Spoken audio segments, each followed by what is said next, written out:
Media network ಎಂದೆಂದಿಗೂ ನಿಮ್ಮೊಂದಿಗೆ. ದೇವರ ಮುಂದೆ ನಿಂತಾಗ ಪೂಜೆ ಮಾಡುವಾಗ ನಿಮಗೂ ಕಣ್ಣೀರು ಅಥವಾ ಆಕಳಿಕೆ ಬರುತ್ತಾ? ಇದರ ಹಿಂದಿನ ರಹಸ್ಯ ಕೇಳಿದ್ರೆ ಶಾಕ್ ಆಗ್ತೀರಾ ಅನ್ನೋ ಕುತೂಹಲಕಾರಿ ಮಾಹಿತಿಯನ್ನ ಈ ವಿಡಿಯೋದಲ್ಲಿ ನಿಮಗೆ ಹೇಳ್ತೀನಿ ನೋಡಿ. ಹಿಂದೂ ಧರ್ಮದಲ್ಲಿ ಪೂಜೆಗೆ ವಿಶೇಷ ಮಹತ್ವವಿದೆ. ಬಹುತೇಕ ಪ್ರತಿಯೊಂದು ಹಿಂದೂಗಳ ಮನೆಯಲ್ಲಿಯೂ ಪ್ರಾರ್ಥನೆ ಮತ್ತು ಸ್ತೋತ್ರದೊಂದಿಗೆ ದಿನವನ್ನ ಆರಂಭಿಸಲಾಗುತ್ತೆ. ಇದು ಸಂಪ್ರದಾಯವೂ ಹೌದು, ದೇವರ ಜೊತೆಗೆ ಕನೆಕ್ಟ್ ಆಗುವಂತಹ ಒಂದು ಉನ್ನತವಾದ ಮಾರ್ಗವೂ ಹೌದು. ಪ್ರತಿಯೊಬ್ಬ ಮನುಷ್ಯನು ದೇವರೊಂದಿಗೆ ಕನೆಕ್ಟ್ ಆಗೋದು ಬಹಳ ಮುಖ್ಯ. ಯಾಕಂದ್ರೆ ಅದು ಮನಸ್ಸಿಗೆ ಶಾಂತಿಯನ್ನು ತರುತ್ತೆ. ಅಷ್ಟೇ ಅಲ್ಲ, ದೇವರೊಂದಿಗೆ ಕನೆಕ್ಟ್ ಆಗೋದಕ್ಕೆ ಪೂಜೆಯೂ ಒಂದು ಮಾರ್ಗವಾಗಿದೆ. ನೀವು ದೇವಸ್ಥಾನಕ್ಕೆ ಪ್ರವೇಶಿಸುವಾಗ ಕೆಲವೊಮ್ಮೆ ಮೈ ರೋಮಾಂಚನವಾಗಿ ಕೂದಲು ಎದ್ದು ನಿಲ್ಲುವ ಅನುಭವ ನಿಮಗೆ ಆಗಿರಬಹುದು ಅಲ್ವಾ? ಅದೇ ರೀತಿ ಕೆಲವೊಮ್ಮೆ ಯಾವುದೇ ಕಾರಣ ಇಲ್ಲದೆ ದೇವರನ್ನ ನೋಡುತ್ತಿದ್ದಂತೆ ಅಳು ಬರುವಂತಹ ಅನುಭವ ಕೂಡ ಆಗಿರಬಹುದು. ಅಥವಾ ಆಧ್ಯಾತ್ಮಿಕ ಪ್ರವಚನಗಳನ್ನ ಕೇಳುವಾಗ ಕಣ್ಣೀರು ಬಂದಿರುವ ಅನುಭವ ಕೂಡ ಆಗಿರಬಹುದು. ಅಂಥ ಸಂದರ್ಭಗಳಲ್ಲಿ ಯಾಕಪ್ಪ ಹೀಗೆಲ್ಲ ಆಗುತ್ತೆ? ಬೇರೆಯವರ ಕಣ್ಣಲ್ಲಿ ನೀರಿಲ್ಲ, ಆದ್ರೆ ನನ್ನ ಕಣ್ಣುಗಳೇಕೆ ಒದ್ದೆಯಾಗಿವೆ? ಈ ರೀತಿ ಆಗೋದು ಸರಿಯೇ ಅಥವಾ ತಪ್ಪೇ? ಎಲ್ಲಿಂದ ಉತ್ತರ ಪಡೆದುಕೊಳ್ಳಲಿ ಅನ್ನುವ ಪ್ರಶ್ನೆ, ಅನ್ನುವ ಭಾವನೆ ನಿಮ್ಮನ್ನ ಕಾಡದೇ ಇರುತ್ತಾ? ಏನ್ ಗೊತ್ತಾ ವೀಕ್ಷಕರೇ, ನಾವು ದೇವರ ಮೇಲಿನ ಭಕ್ತಿಯಲ್ಲಿ ಮುಳುಗಿರುವಾಗ ಅಥವಾ ದೇವಾಲಯದಲ್ಲಿ ಪ್ರಾರ್ಥನೆ ಸಲ್ಲಿಸುತ್ತಿರುವಾಗ ನಮ್ಮ ಕಣ್ಣುಗಳಿಂದ ಕಣ್ಣೀರು ಹರಿಯೋದು ಸಾಮಾನ್ಯ. ಆದ್ರೆ ಅನೇಕ ಜನರು ಇದನ್ನ ವೀಕ್ನೆಸ್, ದುಃಖದ ಸಂಕೇತವೆಂದು ಪರಿಗಣಿಸ್ತಾರೆ. ಆದ್ರೆ ಜ್ಯೋತಿಷ್ಯ ಮತ್ತು ಧರ್ಮ ಗ್ರಂಥಗಳ ಪ್ರಕಾರ ಪೂಜೆಯ ಸಮಯದಲ್ಲಿ ಕಣ್ಣೀರು ಬರೋದು ಅಂದ್ರೆ ಅದು ಬಹಳ ಆಳವಾದ ಮತ್ತು ಶುಭ ಸಂಕೇತವೆಂದು ಪರಿಗಣಿಸಲಾಗುತ್ತೆ. ಈಗಲೇ ಈ ವಿಡಿಯೋಗೆ ಒಂದು ಲೈಕ್ ಕೊಟ್ಟು ವಿಡಿಯೋ ಕೆಳಗಡೆ ಓಂ ನಮೋ ಭಗವತೆ ವಾಸುದೇವಾಯ ಅಂತ ಕಮೆಂಟ್ ಮಾಡೋದಕ್ಕೆ ಮರಿಬೇಡಿ. ಮತ್ತು ವಿಡಿಯೋ ಕೆಳಗಡೆ ಇರೋ ಜಾಯಿನ್ ಬಟನ್ ಅನ್ನ ಮರೀದೆ ಒತ್ತಿ. ಮುಂದಿನ ಬಾರಿ ಪೂಜೆಯ ಸಮಯದಲ್ಲಿ ನಿಮಗೆ ಕಣ್ಣೀರು ಬಂದ್ರೆ ಅವುಗಳನ್ನು ಒರೆಸಲು ಆತುರ ಪಡಬೇಡಿ. ಅಥವಾ ಅಯ್ಯೋ ಏನಾದ್ರೂ ತಪ್ಪಾಗಿದೆಯೇ ಎಂದು ಕಣ್ಣೀರು ಕೂಡ ಹಾಕಬೇಡಿ. ಯಾಕಂದ್ರೆ ಇದು ನಿಮ್ಮ ನಿಜವಾದ ಭಕ್ತಿಗೆ ಸಾಕ್ಷಿಯಾಗಿದೆ. ನೀವು ದೇವರ ಪ್ರೀತಿಯನ್ನ ಅನುಭವಿಸಲು ಸಾಧ್ಯವಾಗುತ್ತೆ ಅನ್ನೋದನ್ನ ಇದು ಸೂಚಿಸುತ್ತೆ.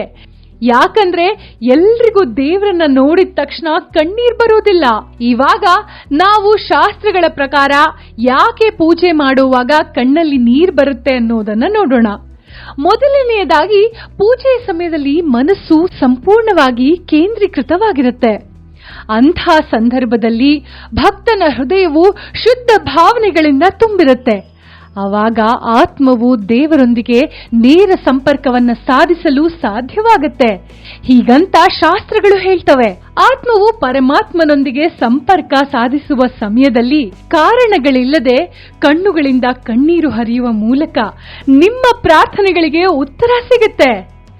ಹಾಗೂ ದೇವರ ಆಶೀರ್ವಾದ ಎಂದಿಗೂ ನಿಮ್ಮ ಮೇಲಿರಲಿದೆ ಅನ್ನೋದನ್ನ ತೋರಿಸುತ್ತೆ. ಎರಡನೆಯದಾಗಿ, ಹೃದಯದ ಶುದ್ಧೀಕರಣವಾದಾಗ ಕಣ್ಣಿನಲ್ಲಿ ನೀರು ಬರುತ್ತೆ. ಹೌದು, ಜ್ಯೋತಿಷ್ಯದ ಪ್ರಕಾರ ಕಣ್ಣೀರು ದುಃಖದ ಸಂಕೇತ ಮಾತ್ರ ಅಲ್ಲ, ಮನಸ್ಸನ್ನ ಶುದ್ಧೀಕರಿಸುವ ಸಾಧನವೂ ಆಗಿದೆ.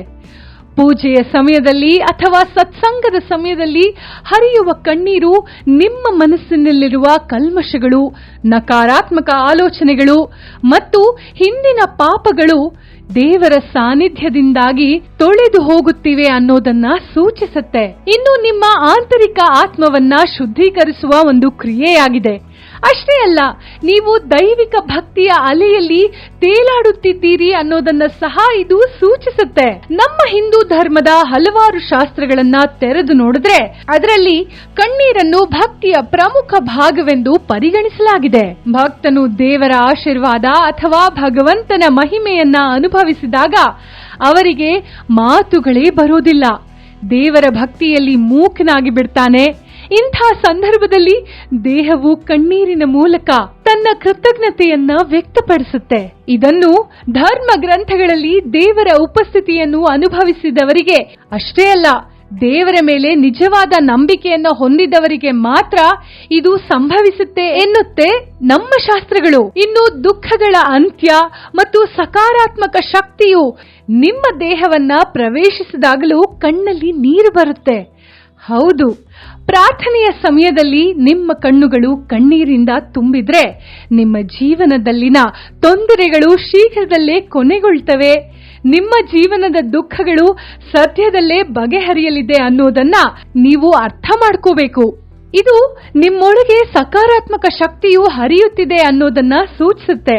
ಅಷ್ಟೇ ಅಲ್ಲ, ನಿಮ್ಮ ಪ್ರಾರ್ಥನೆಗಳು ನಿಮ್ಮ ಹಣೆ ಬರಹವನ್ನ ಬದಲಾಯಿಸುವ ಶಕ್ತಿಯನ್ನ ಹೊಂದಿದೆ ಅನ್ನೋದಕ್ಕೆ ಇದು ಸಾಕ್ಷಿ ಕೂಡ ಹೌದು.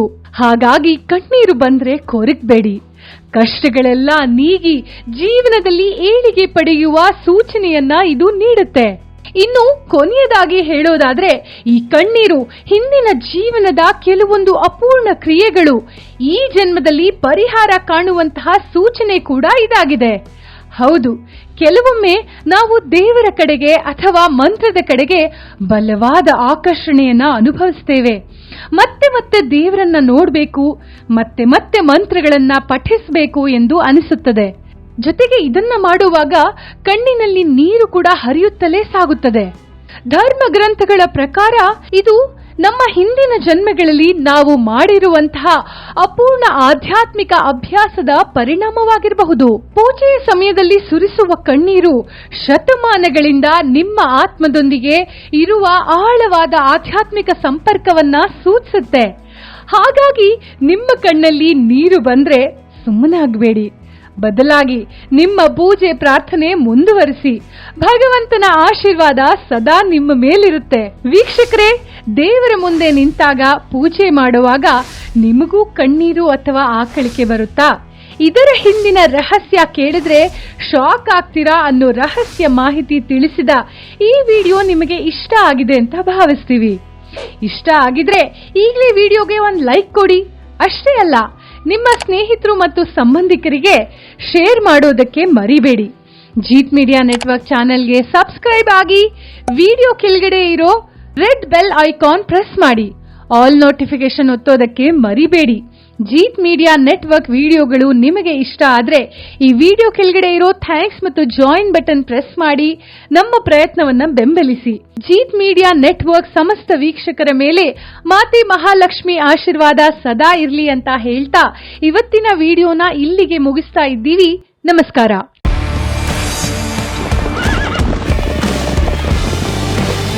ಜೀತ್ ಮೀಡಿಯಾ ನೆಟ್ವರ್ಕ್ ಎಂದೆಂದಿಗೂ ನಿಮ್ಮೊಂದಿಗೆ.